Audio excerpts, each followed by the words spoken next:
What's up, everybody, and welcome back. As always, like, subscribe, and check out the podcast.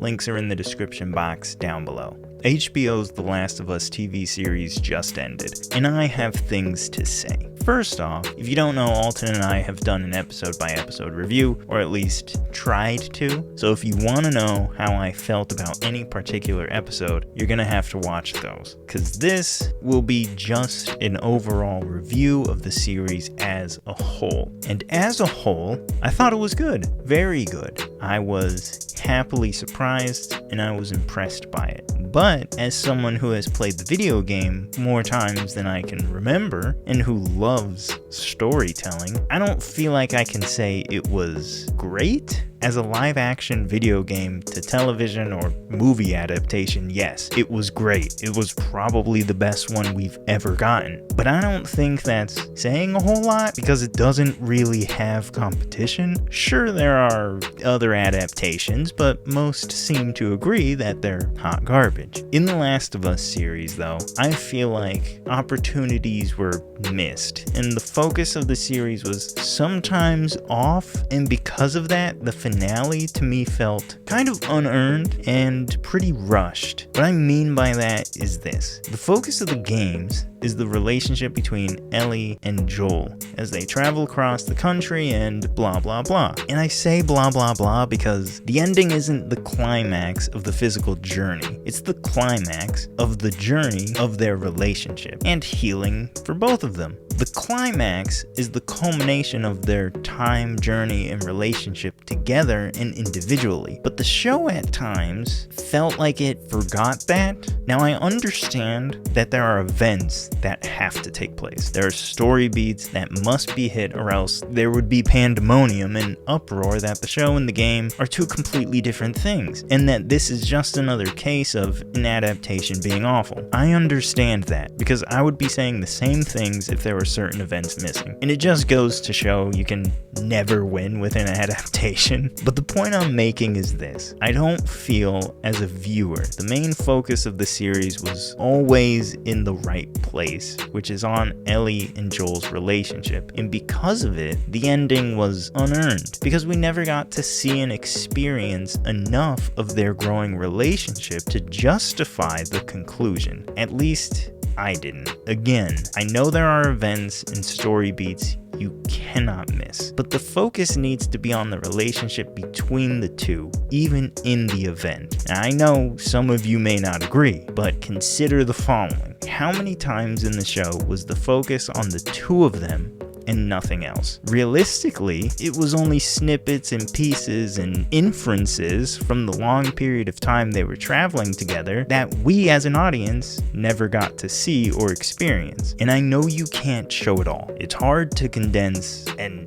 18, 20 hour, whatever it was game into the 9 to 10 hour series that we got. But that's why moments of just them are so much more important. And capitalizing on them and incorporating them is so much more important and vital to the overall story, especially with the conclusion that this series has. And that's one of the reasons I'm being critical about this, because when a series has an ending like this one, the focus of the whole series needs to be building to it. And I'm also being critical about it because I really liked this adaptation, but I know it could have been even better with what I consider minor tweaks and a more pronounced focus on just Joel and Ellie. Episode 1 was the setup and character introduction. Joel and Ellie meet for the first time, but Tess is there too. Episode 2 is Joel, Ellie, and Tess. Episode 3, Bill and Frank. Episode 4, finally Joel and Ellie. Episode 5, Joel, Ellie, Henry, Sam. Episode 6, Joel, Ellie, Tommy, Community. Episode 7, Ellie flashback. Episode 8, Ellie and the creepy guy. Episode 9, finale. And I hope you see what I'm getting at when I feel like the ending was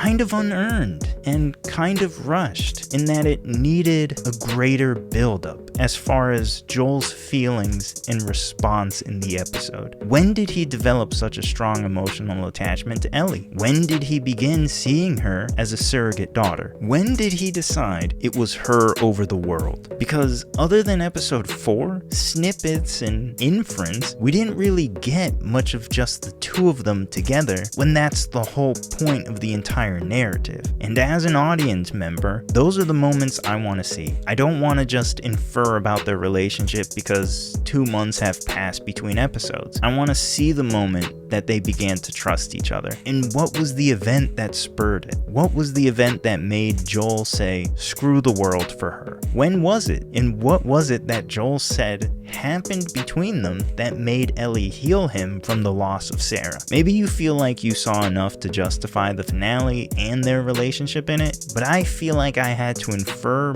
more than what I saw. And that disappoints me because, again, I really did like this series. Like I said earlier though, I know that these are events you can't miss, and you can't leave out, I understand that. But because of that, the focus in the visual building of the individual relationship between Joel and Ellie, I feel, is missing a little. At least, it's missing more than it should be. The times when it was just the two of them were my favorite, but those moments felt very few and very far between. Just look at episode 3. As me and Alton said on the individual episode, it felt like a filler when we could have gotten a whole episode focused on Joel and Ellie without all the infected and side characters thrown in the mix, but instead we got realistically a kind of pointless episode because Bill and Frank die in the end. So what was the point of telling the story in the first place? Just because you could? Just because it's a story you wanted to tell? Probably, and that's fine in part. Narratively, it didn't do anything for the story or the relationship growth between Joel and Ellie, because they were only in the episode for, 10 minutes? It could have been the first episode where they have to work together, rely on each other, trust each other, and bond with each other, but instead, we got filler. Bill and Frank could have easily been interspersed with flashbacks of their relationship, with flashbacks of them working with Joel and Tess. It didn't need to be its own episode. It could have given us a greater perspective on who Joel was in comparison to who he is now, so that during the finale, we can have our hearts tugged in both directions as Joel goes back to who we have seen he's capable of being, but feel justified in it because of the reason he's doing it. But because the episode was exclusively about Bill and Frank, we miss out on potentially highly important relationship building between Joel and Ellie and backstory of Joel. We miss out on seeing them overcome possible adversity with each other or build trust in each other by having to survive some kind of situation. And episode 7 is kind of the same, but less so. You have to show and tell Ellie's backstory. That's a given. And if you don't want to change episode 3, you may be able to get away with just altering episode 7. If you want episode 3, change episode 7 into an episode of 2 different flashbacks juxtaposed with each other to again help the building and defining of the relationship between Joel and Ellie in a way that isn't from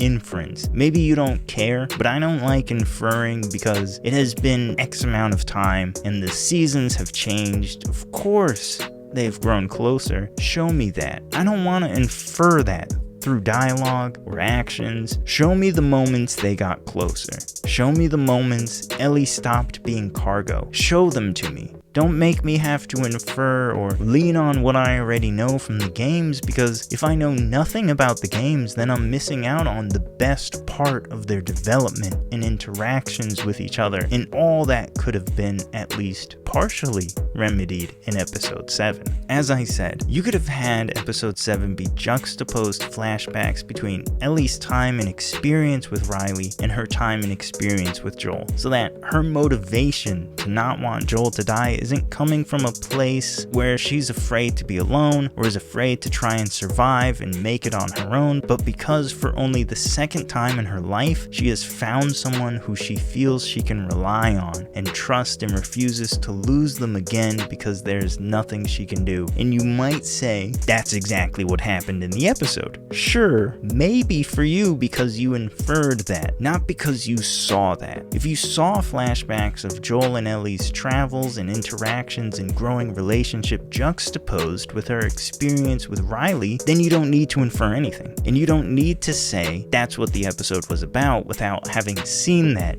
in the episode itself. And at the end of episode 6, we got a moment between Joel and Ellie where he's trying to teach her how to shoot a rifle, and that was the best moment of the episode. But the problem is, it was only a moment. Why not give the audience more of that? Especially for those who have never played or watched a playthrough of the game. And episode 7 would have been the perfect place to show more of those moments as flashbacks interspersed with flashbacks of Riley. Especially because I know I'm not the only one who felt this way, that episode 7 was kind of boring and it needed some help. At least episode 3 wasn't boring. Episode 7 would have been the perfect episode to do it, but instead it was an opportunity missed. And that's a lot because that's 2 episodes of only 9.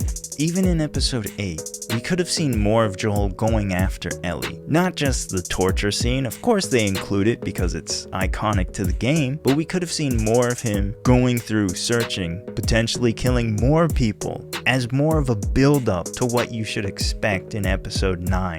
You already see he's willing to go to these lengths, but again, if in episode 7, they showed me why he's willing to go through these lengths, not just because of the amount of time that has passed, but because of the interactions, the events, the things that they have went through together and survived together. I think that would have made episode 8 and episode 9 much more impactful and would have made them feel a lot less rushed. Now, you don't have to swap out both episodes 3 and 7 with my suggestions, maybe just 3, but probably honestly just 7. Similarly, because of the lack of relationship building and flashbacks surrounding Joel, we never see him as an unjustified killer. Only someone who kills out of self-defense and, in the case of the kid Ellie shot, out of mercy. So killing the doctors at the end kind of comes out of nowhere because we've heard that is who he was, at least what he was capable of, but we never got to see it and experience it. We didn't in the game either,